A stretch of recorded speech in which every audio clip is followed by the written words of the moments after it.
के देखो। आ रहा हूँ। हाँ। हेलो गाइस, जैसे कि आप सब देख रहे हैं कि हम एक तो टूटे घर में हैं। पीछे बाहर भी दिखा दें। और इस टूटे घर से आपको कुछ तात्पर्य ये होगा कि यहाँ हम क्यों हैं। एक छोटा सा बच्चा है हमारे गोद में। ये हमारे दादी का घर है, 100 साल पुराना। और हम नहीं चाहते कि हमारा चेहरा दिखा दे रहा। दादी के घर से हमारा लड़का जो है वंचित रहे। इसका नाम साद है, मोहम्मद साद खान। और ये 12 अक्टूबर 2025 की पैदाइश है, इसकी बर्थडे है। और मैं चाहता हूँ कि ये अपनी दादी के घर से परिचित रहे और वंचित ना रहे। अपने दादा के पिताजी के घर से, मेरी दादी के घर से वंचित रहे। और ये सारी पुरानी चीज़ें हैं इसमें। और ये हमारे ये धरोहर है। और बहुत ही अच्छा अनुभव हम अपने बच्चों को लेके आए हैं यहाँ पे दिखाने के लिए कि चलो हमारी दादी के घर में तुम भी चलो। तो मैं पहली चीज़ आपको दिखाना चाहता हूँ, ये अरबा, इसका नाम है अरबा। यहाँ मुर्गियाँ बैठने लगी हैं, अरबा नाम है इसका। इसमें पहले के लोग सामान रखते थे और ये सामान है। और ये अटारी हुआ करता था यहाँ पे। इसको दिखाओ, इसको अटारी होता था। चल रहा है कि नहीं चल रहा है? अटारी हुआ करता था यहाँ पे ऐसे। और यहाँ पे ये मट्टी का ऐसे वो कर देते थे, रूंध के और छाप के बनाते थे यहाँ पे कुटला। उसमें धान रखते थे। और ये कुटला का एक भाग बचा हुआ है, अभी टूटा नहीं है। जस्ट ये यहाँ पे कुटला होता था, यहाँ पे धान रखते थे। जो भी खेती से किसानी से आता था धान, उसको रखते थे यहाँ पे। और फिर आपको एक अनोखी चीज़ मैं दिखाता हूँ। उस धान को रखने के बाद ये इसको कहते हैं मूसर। आप देखिए अच्छे से, गौर से यहाँ दिखाइए इसको, अच्छे से उंजेले में दिखाइए। इसको बोलते हैं मूसर। एक खैर लकड़ी होता था, जिससे कत्था बनता है, उस लकड़ी को होता है। यहाँ पे लोहा लगता था और इसको फिर वैसे मैं तभी उल्टा किया हूँ।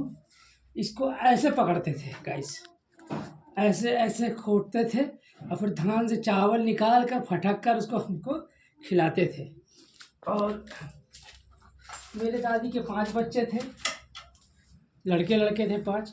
एक लड़की थी, लड़की को दामाद ले गए और लड़का को बहू ले गई। और मेरे दादी का घर वीरान हो गया। और फिर उनसे भी बहुत सारे बच्चे पैदा हुए। उनकी लड़कियों को दामाद ले गए, लड़कों को बहू ले गई, उनका घर भी वीरान हो गया। और ऐसे ही परंपरा चल रही। आज मैं अपने लड़के से साद खान से कुछ कहना चाहता हूँ, लेकिन अपनी दादी के घर को गौर से देख के पूछ कर रहा है कि उसकी दादी की आत्मा यहाँ पे आ गई हो और इसको खिलाने के लिए कर रही है, इसलिए गर्दन ये हिला रहा है। और इसके गर्दन को जो है गलत मत सोचिए, ये गर्दन खुशी का गर्दन है कि चलो कम से कम मैं अपने दादी के पिताजी के घर को देख लिए।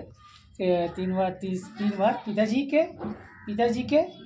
के घर को देख लिया। और मैं आशा करता हूँ कि आप लोगों को ये वीडियो पसंद आई होगी। और ये खपरैल घर होता था, ये पुराने ज़माने का झाड़ू अभी रखा हुआ है। और एक चीज़ मैं आपको बताना चाहता हूँ कि जिस जाति से हम आते हैं उसको बोलते हैं धुलियाँ। रुई धुलने का काम था। यहाँ पे एक चीज़ रखा हुआ है, पुराने ज़माने का। ये 100 साल से ऊपर आयु इसकी हो गई। दिखाओ, इसको दिख रहा है? ये तीर जैसा, ये यहाँ पे डंबल जैसा जो दिख रहा है वो हमारी जाति का है। और ये जो हम ये चारपाई पे सोते थे, वो चारपाई भी रखी हुई है अभी। ऐसे रख देते थे अटारी में लोग जब।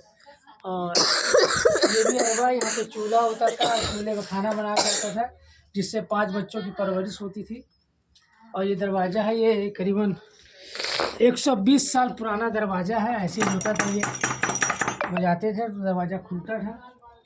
और ये अरबा आप देख लीजिए, यहाँ पे ये अरबा है, इसमें सामान रखते थे। ये अलमारी थी उस ज़माने की, जिस ज़माने में हम पैदा नहीं हुए थे।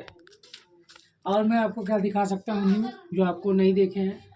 तो अब प्रश्न उठता है, खटिया में चारपाई क्यों होता है? आप इसका जवाब दीजिए।